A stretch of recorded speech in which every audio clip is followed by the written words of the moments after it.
ఇక విజయవాడలో ప్రభుత్వం ఆధ్వర్యంలో భారతరత్న డాక్టర్ బిఆర్ అంబేద్కర్ జయంతి వేడుకలు ఘనంగా నిర్వహించారు. సాంఘిక సంక్షేమ శాఖ మంత్రి డోలా బాలా వీరాంజనేయులు, మాదిగ కార్పొరేషన్ చైర్మన్ ఉండవల్లి శ్రీదేవితో పాటు పలువురు నేతలు, అధికారులు వేడుకల్లో పాల్గొన్నారు. అంబేద్కర్ ఎదుర్కొన్న కష్టాలు, అవమానాలే ఆయన్ను మరింత గొప్ప లక్ష్యాల వైపు నడిపించాయని మంత్రి డోలా అన్నారు. రిజర్వేషన్ల వల్లనే అనేక మంది ఉన్నత స్థాయికి చేరుకున్నారని, అది అంబేద్కర్ దూరదృష్టికి నిదర్శనమని కొనియాడారు. అందరికీ నమస్కారం అండి. ఈరోజు భారతరత్న డాక్టర్ బాబాసాహెబ్ అంబేద్కర్ గారి 135వ జన్మదినోత్సవ సందర్భంగా ఆ మహనీయునికి నివాళులర్పించడం జరిగింది.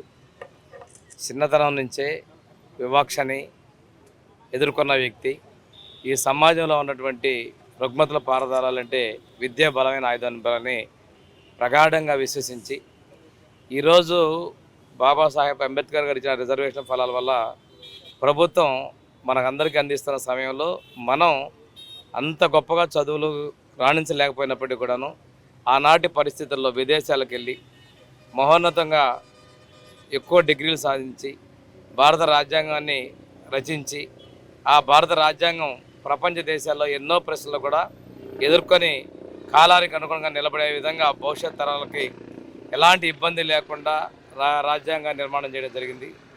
దాని ఆధారంగా ఏదైతే అణగారిన వర్గాలు ఉన్నాయో వారందరికీ కూడా రిజర్వేషన్ ఫలాలు అందించడం ద్వారా వారికి ఉద్యోగాలు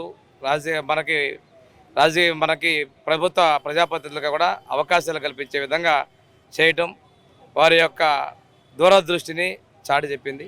ఈరోజు మేమందరం కూడా ఈ స్థితిలో ఉన్నామంటే వారు ఇచ్చినటువంటి ఈ రిజర్వేషను, వారు ఇచ్చినటువంటి అవకాశాలు, మనకు ఉన్నటువంటి ఈ ఉపేక్షని పారదోలేందుకు వారు చూపించిన మార్గం అని చెప్పి తెలియజేసుకుంటూ ఈరోజు వారి అడుగుజాడల్లో మా నాయకుడు చంద్రబాబు నాయుడు గారు కావచ్చు, మా పార్టీ కావచ్చు, సామాజిక సిద్ధాంతాలకి నిలబడి మేము ముందుకు వెళ్తా ఉన్నాం. వారు చూపించిన బాటలో మేము